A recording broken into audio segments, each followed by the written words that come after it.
gusto kong lang i-make of record, no?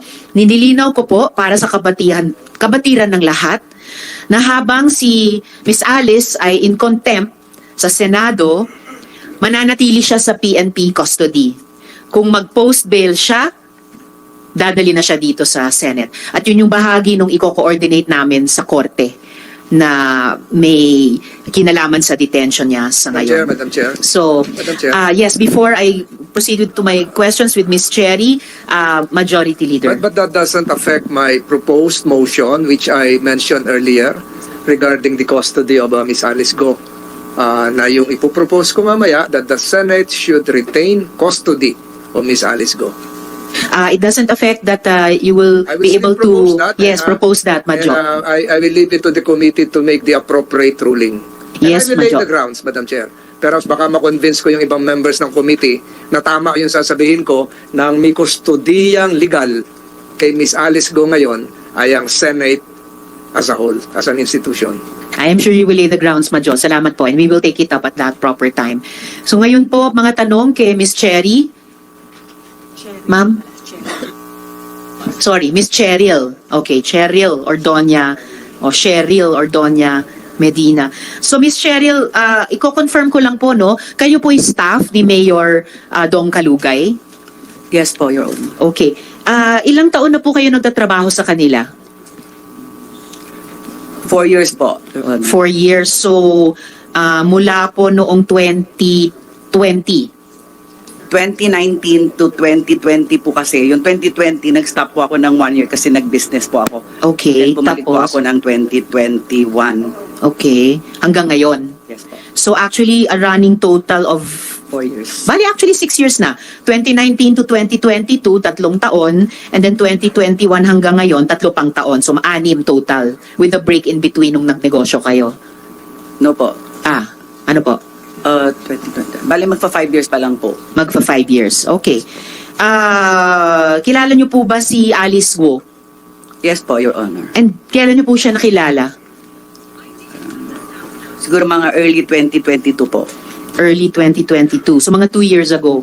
Yes po. Okay Yes po. po, Your Honor. May ipapakita po akong ID picture ni Miss Sheila naman. No? Kilala niyo po ba? Ipapakita namin yung ID. Yes. Opo, may pero ID po. Ayan. Yan po yung ID ni Miss Sheila. Kilala niyo po ba si Miss Sheila, Miss Cheryl?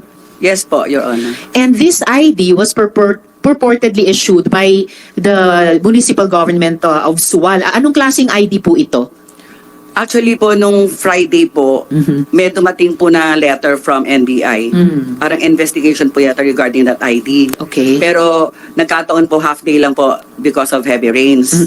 Kaya hindi po natuloy na ano. Siguro po ngayong, like today, nag-start po siguro yon, Your Honor. And nag-start ang alin po? Ang investigation po Okay. regarding that ID. Pero the NBI investigation aside, para sa kaalaman ng komite, anong klaseng ID po ito? Wala po kasi kaming ganyang ID, Oh. Your Honor. Talaga? Yes po, Your Honor. Wala kayong ID na account insurance membership? Meron pong, wala po kaming ID ganyan. Wala pong na-issue ID na ganyan, Your Honor. So na-check nyo na? Pero teka, Hindi. sa Suwal, tingin ko teka po. ma'am, sa Suwal, meron po bang account insurance membership? Meron bang such a thing na ganyan? Parang insurance. Noon po kasing time na yan na ano, wala po kasi ako, Your Honor. Yun yung time na wala ako. 1 year po yun. Ano bang time ito inilabas? Anong taon ito in-issue? Kasi wala akong makita sa photo ng ID anong taon in-issue. Although, oo, sabi nga ni Sen. JB, may 2021 sa control number. 2021 ba in-issue ito? Kung ganon? Siguro po, 2021 po kasi. 2021. Pero sabi nyo, 2019 to 2022, na kay Mayor Kalugay kayo. So, nandun No, pa kayo sa municipal government. 2021, 2020 ng August to 2021 ng October. October ako nakabalik ng 2021. Okay. So, you're telling us na probably na-issue ito earlier than October 2021. Pwede po, Your Honor. So, pero sabi nyo kanina, wala kayong ganitong klaseng ID. Ano ibig nyong sabihin? Kasi nagtanong po ako, nalaman ko na po ito, nakita ko po ito sa dyaryo, sa balita. Nagtanong po rin ako kung meron po kaming ganyang ID. Pero wala po kaming na-issue ganyang ID po. So, kung wala kayong na-issue ganitong ID, ibig sabihin hindi kayo ang nag-issue nitong ID kay Miss Sheila Guo. Siguro po ganun. Kasi wala po kaming ganyan eh. So, sinong nag-issue nito sa kanya? Hindi ko po alam. Sa kanya? Hindi ko po alam yun. May Philippine flag, may I suppose seal ng bayan ng Suwal, o meron pang control number. At ma'am, Miss Cheryl, sa original na ID, merong pang pirma ni Mayor Liseldo Calugay. Sa likod ba ito? Sa harap po, na-delete lang po. Sa harap din po nitong ID yung pirma ni Mayor Calugay, na-delete lang sa photo. Sa likod lang. I rather, okay, sorry, ito po yung harapan ng ID, pero sa likod ng ID, sa files natin may pirma ni Mayor Calugay. So, kung hindi kayo ang nag-issue nito, sino nag-issue ng ganitong ID kay Miss Sheila Guo na may pirma pa ni Mayor Calugay sa likod? Ongoing po yung investigation din nila ngayon. Ngayon po yata yung start nila. Mamaya ko na po itatanong sa NBI ito. Pero kayo po ay staff ni Mayor Calugay sa ilang mga taon na. Wala lamang kayo sa early months nitong taong 2021 kung kailan ito in-issue. Pero sa likod may pirma ni Mayor at bumalik kayo sa pagtatrabaho kay Mayor. Nandun Yes, pa rin po. kayo sa kanya ngayon. Sinong nag-issue nito kung hindi talaga kayo? Wala po talaga akong idea, Your Honor. Alright, we will get to the bottom of that. Kasi ito ay isang nagmumukhang official ID ginagamit ni Miss Sheila Guo. Tapos ngayon sinasabi nyo hindi kayo ang nag-issue. Wala Yung po iba kasi pong kaming mga... ganito. Ano yon, Miss Cheryl? Wala po kasi kami ganito talaga, Your Honor. Ayun na nga, lahat kami nagulat doon. Parang alam namin ID po ito ni Miss Sheila. Tapos sasabihin nyo wala kayong ganyang klaseng ID. Yung ibang mga kapatid ni Alice Guo, kilala nyo ba?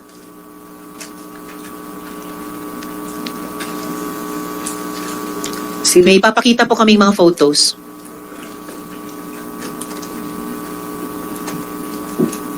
Ayan.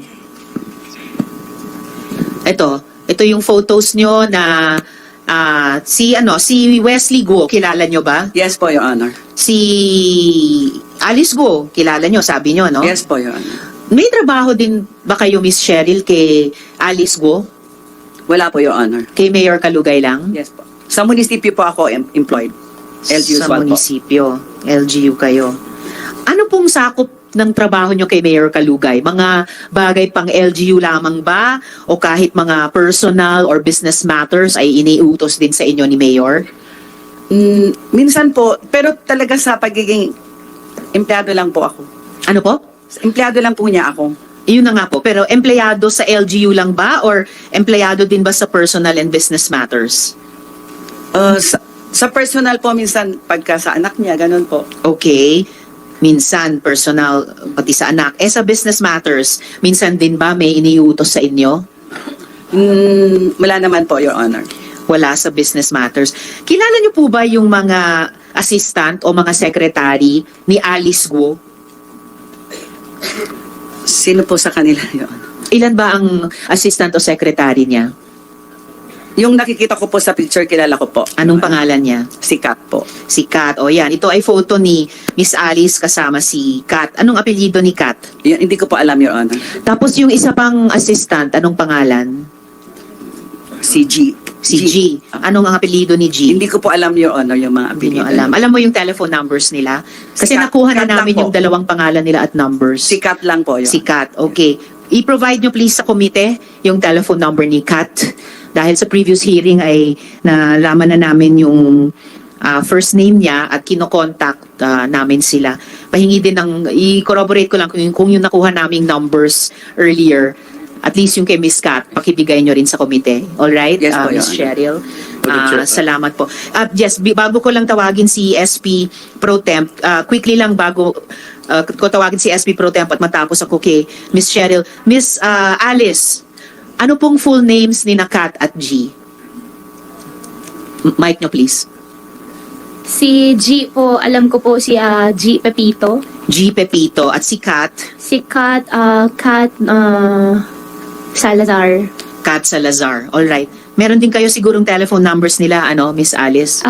Madam Chairman, wala na po akong cellphone. Wala na kayong cellphone. Pero nasa cellphone nyo na, probably nasa PNP? Wala Yung na rin telephone po. numbers nila. Nasaan yung cellphone nyo? Yung cellphone ko po, wala na po. Nasaan na nga po? Wala na po, few months ago pa po.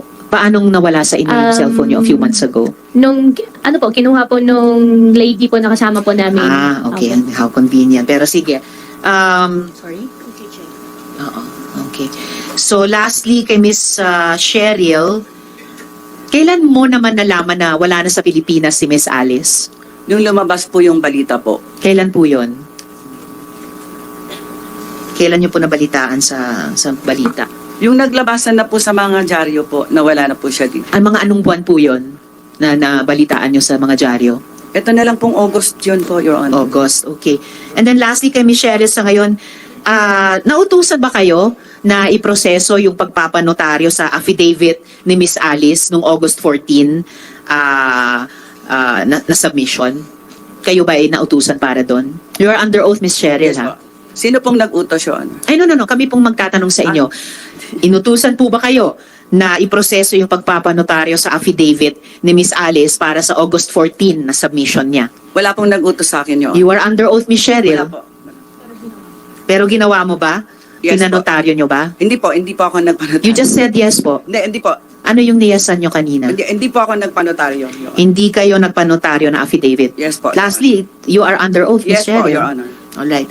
Sa ngayon, balikan ko na lang si Miss Alice. Oo. Dalawa na lang tanong sa iyo sa ngayon mula sa akin, Miss Alice, bago ko buksan sa mga kasama kong senador. Alice, actually, ang dami kong naiwang mga tanong sa iyo dati dahil di ka na sumipot sa mga nakaraang pagtawag namin sa iyo. I'd like to ask you about some others of your associates. Si Yu Zhengkan, incorporator ng Hongsheng Gaming. Kilala mo ba siya, itong si Yu Zhengkang? Mike, please. Your Honor, yung incorporator po ng Hongsheng Yes. na Yu Cheng Kan, Yes. na-meet ko po siya before. Okay, na-meet mo siya. Apo. And I'm sure, alam mo na yung Hongsheng, ang pogo sa Bamban na pinalitan ng Zunyuan matapos ito ma-raid ng PAO. Ito yung company na finacilitate mo para makakuha ng lono, yung letter of no objection.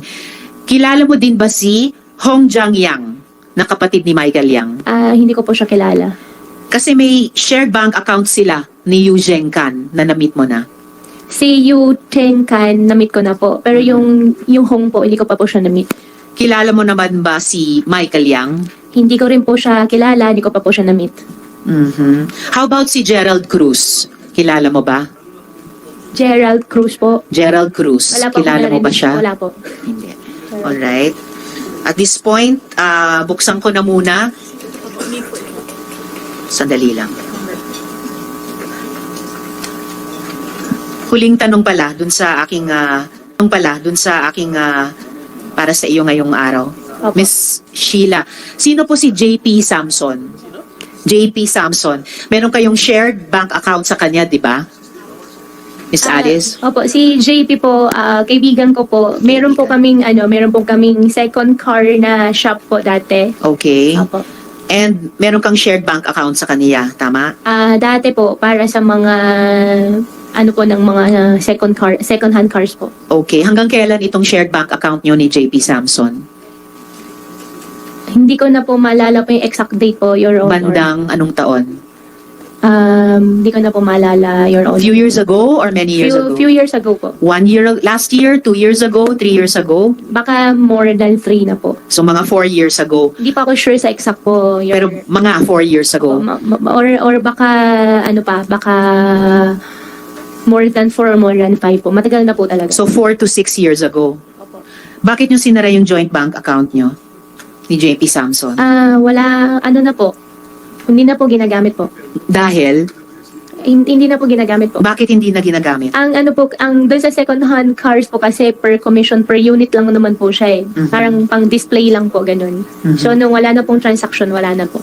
Si JP Samson din ang nagpakilala sa iyo kay Nancy Gamo, no? Dahil siya dati ay nagtatrabaho sa Baliwag. Opo. Yes, empleyado siya doon dati. At nabanggit din ang pangalan niya nung isang hearing ng Subcommittee on Justice naman as having booked the Emon Pulo Hotel with Emon Ronquillo. It seems na si JP Samson nagpa-fraternize quite a bit with high officials in the PNP. May isang photo kami dito. At ipapatawag namin din si JP Samson sa susunod na hearing. Si JP Samson ay yung nakaupo. Ayan po, yung nakaupo. So, ang nasa kaliwa niya ay si PNP Police General Karamat. Then, yung nasa kanan ay si Mayor Kalugay. I'm sorry. Okay. Mayor Violago, to please correct the record, Mayor Violago ng San Rafael, Bulacan ay nasa kanan naman ni Mr. Samson. So ipatatawag natin si JP Samson sa susunod na pagdinig. And very last for now, Miss Alice, nasabi nyo na wala kayong phone sa ngayon. Paano kayo nagtatawagan ni Attorney David? Pinupuntahan po niya ako. Pinupuntahan kayo Opo, doon sa PNP Custodial po. sa PNP Custodial? Opo. Pero nung nasa Indonesia kayo, nagtatawagan kayo ni Attorney David kasi nung natakas ka pa, nasa Indonesia ka pa pala, sinasabi sa amin ni Attorney David na nagtatawagan naman kayo at kinukumbinsi daw nila kayo na umuwi na at sumuko na. Paano kayo nagtatawagan kung many months ago kinumpis ka ng misteryosong babae sa pag-eskapo nyo yung cellphone nyo? Opo, WeChat lang po siya. WeChat. Opo, WeChat lang po. Wala pong number po. Pero phone-based din yung WeChat, di ba? Opo, basta internet po. WeChat lang po. Kahit internet. Pwedeng sa cellphone din yon. So, meron kayong cellphone nung nasa Indonesia kayo? Doon sa Indonesia po, nung huli na po, wala na rin pong cellphone. Pero nung panahon na nagtatawagan kayo ni Attorney David, may cellphone kayo para makapag-WeChat. May internet. Opo, para makausap ko po yung lawyer po. That's Just right. interject, Okay, Madam salamat, Miss Alice. Yes, Alice, SP Pro bakit Tem. pinili mo ang bansang Indonesia? Actually, after, hindi naman po yan po yung unang pinuntahan po namin, Sen. Ano yung unang pinuntahan niyo? Opo. Malaysia? Opo. And then, Indonesia naman po, nung last part na, sabi na po maganda. sino nagsabing maganda? Sabi po nung brother ko po. Kaya ka pumayag na pumunta sa Indonesia? Alright. You have the floor, unless Thank you, the SP Madam Pro Chair. Tem will allow Sendoroy to interject, but you have the floor now, SP Pro Tem. Madam Alice, anong tunay na pangalan ni Mayor Kalugay? Ang alam ko po, Mayor Dong Kalugay po. Yung first name, yung real name niya. Ano ba real name? Uy. Alam ko po Dong Kalugay po talaga. Yung real name nga niya, Opo. magkaibigan ko yun, di mo alam yung tunay na pangalan niya. Dong lang ang alam mo. Hindi, tinatanong ko yung the real name. Oh. Sagot. Yung totoong pangalan ni Dong Kalugay. Tatanong ka po, kunwari ko pa, alam mo naman. Ang alam ko po talaga Dong Kalugay po. Hanggang pati ba naman sa pangalan ng boyfriend mo, nagsisinungaling ka pa Kasi rin? hindi ko po talaga siya boyfriend. Well, whatever. O yung malapit na kaibigan mo, hindi mo pa rin alam ang first name, yung real name Ang niya. alam ko po Dong Kalugay po. Aware ka na Liseldo pangalan niya. Lisel. Ay, opo, Liseldo. Artista ka, ano. Mas magaling ka pumati sa amin ni Bong Revilla. Anyway, aware ka ba dito sa isang farm? Ang pangalan, Alicel Aqua Farm. Alam ko po hindi po alam hindi po siya existed po. Hindi siya? Walang pong ganun farm po na natuloy po. SP Pro Tem, pwede natin ipakita yung Sige. business permit na Yeah. ibinigay kay Ms. Sheila Guo para sa isang aqua farm na sinasabi nyo. Okay. Kasi if you coin the name Alicel, Ali stands for Alice and Cel stands for Liseldo. Di ba? Okay ba? Ha? Tama? Baka nagkataon lang. Ha? Ano? Are you aware of that? Hindi ba kayo ang owner ni Alice Go and Liseldo Katugay? Anong business po, Sen? Aqua farm. po. Wala pa akong aqua farm po doon sa place po nila. Pwede ka, no? Comsec, palabas mo na yung yung business permit. Saan nakalocate yung Alicel Aqua Farm? Yung farm ninyong dalawa? Sen, hindi po siya natuloy. Wala po natuloy na aqua farm po. Walang natuloy? Wala po natuloy. Pero yung pangalan, alam mo? Aware ka? Yung pangalan, hindi ko na po maalala, Sen. Boy. Nakinoy yung dalawang pangalan ninyo. Alice tsaka Liseldo. Hindi ko na po maalala, Sen. Talaga? Ang dami mong di maalala. O yan. Tingnan mo. Pakiano nga. Malabo yung mata ko. Yan. Ang may-ari niyan sa DTI pala. Sheila Go. But I heard that Sheila Go denied owning this piece of property or farm. Hindi po siya Madam Chair, natuloy. if I may, Madam Chair, Natuloy. if I may, Madam Chair, if I Yes, recall it right, Sen. Madam Chair, Joel. for the information of the body, I don't think Sheila Go denied it.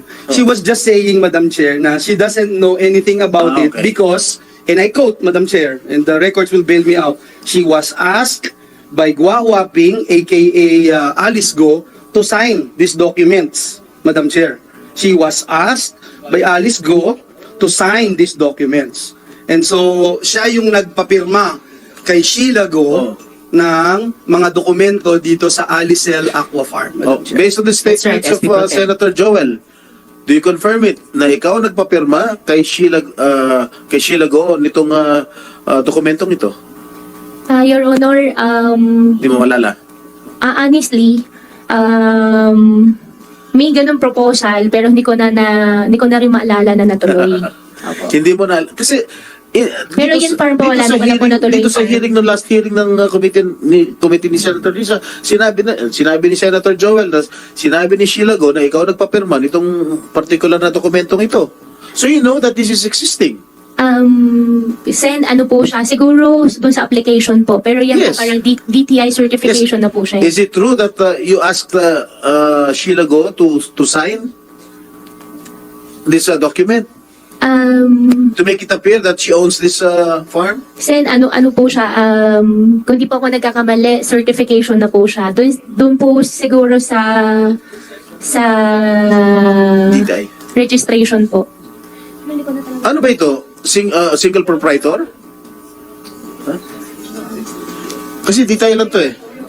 Pero walang pong ganun na existing Okay. na farm. So sabihin mo, sinabi mo hindi natuloy itong nasimulan yung establish itong Alicel Aqua Farm. Sa inyo dapat ito ni Mayor Calugay, no? Ano ba ito? Magiging bangus farm ba ito? Hindi, ano lang po yung proposal lang po. Kaya anong klase proposal? Proposal na gusto kong mag-farming. Pero hindi naman po kasali dyan si Mayor Calugay. Gaano kalaki ito? Mag-uumpisa po sana kami sa 2 cage po dapat. Cage? Opo. So kaya nga, gaano nga kalaki? Itong farm na ito? Hindi po siya natuloy, kaya... Oo nga, gaano nga kalaki? Siyempre alam mo, kahit hindi natuloy, alam mo kung gaano kalaki. Mag-uumpisa po dapat. Ha? Mag-uumpisa po dapat sa inyo. Saan located to? Saan ang lokasyon? Dapat po mag-uumpisa po sa Sual, pero hindi po siya sige. natuloy. Kaya nasa Sual pa rin. Opo, pero hindi po siya natuloy. Ha? Hindi po siya natuloy. Bakit mo ginigit mo sa amin na hindi natuloy? At tinatanong ko lang, sino nag-coin ng pangalan? Tignan niyo po, wala naman po. Uy, hindi mo alam kung sino nag-coin ng pangalan? Wala kang participation sa pangalan ng ano? Wala No naman. farm? Wala naman po. Ha? Wala Di ba naman very po. obvious naman? Alicel. Alice, A-L-I, tapos Cel, Liseldo. Oh. Oh, di ba? Ano? Ayaw po rin mamin na malalim ang pagkakaibigan ninyo. At itong pagkakaibigan ninyo, ito yung ito yung tumutulong sa'yo sa lahat ng mga aktibidades mo. Siya hindi naman po, wala naman po siyang tinutulong po. sa Anyway, Alice, we'll find it out if when Mayor Calugay appears in the next hearing. Okay. Okay, if I may continue, Madam Chair, I'd like to ask questions to the former Mayor of Bamban, Mayor Feliciano. Mayor Feliciano? Yes, sir. Inibitahan yata kayo yung last hearing, di kayo nakapunta? Is it true? Yes, Your Honor, Senator Bakit? Chair. Yeah, there was a previous commitment. The problem was the message came in only that Friday, late afternoon. And the hearing was on a Monday. It's good that you acceded to the invitation of this committee to appear today. Yes, sir, no problem, sir. All right.